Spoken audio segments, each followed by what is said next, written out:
அனைவருக்கும் வணக்கம். இப்போ பிஎஸ்சி 2023 எக்ஸ்பர்ட் ஒப்பீனியன் வல்லுநருடைய கருத்துரை எப்பொழுது தொடர்புடையது அதை பற்றி பார்க்க போகிறோம்.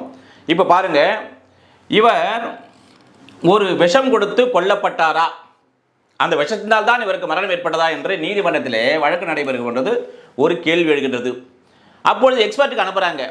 அனுப்புகின்ற போது இந்த எக்ஸ்பர்ட்டுகள், இந்த வல்லுநர் அவர்கள் சொல்லுகிறார், எந்த விஷம் கொடுத்து இவர் கொல்லப்பட்டார் என்று உத்தேசிக்கப்படுகிறதோ நீதிமன்றத்தில் அதற்கான அறிகுறிகள் இருந்ததாக எக்ஸ்பர்ட், இந்த வல்லுநர் அவர்கள் ஒரு ரிப்போர்ட்டினை கொடுக்கிறார், அதாவது கருத்துரையினை வழங்குகிறார் என்று சொன்னால் அந்த கருத்துரையானது இந்த மரணத்திற்கான நீதிமன்றத்தில் எழுகின்ற கேள்விக்கு தொடர்புடையதாகும். இதை சொல்லுகின்ற பிரிவு எது என்று சொன்னால் செக்ஷன் 39 ஆஃப் பிஎஸ்சி 2023. ஏற்கனவே எங்கே இருந்தது? 45 எவிடன்ஸ் ஆக்டில் இருந்தது. எந்த மாற்றம் இல்லை. முழு விவரங்களுக்கு சாட்சியின் லிங்கை பயன்படுத்தி வீடியோவை பார்த்துக் கொள்ளவும்.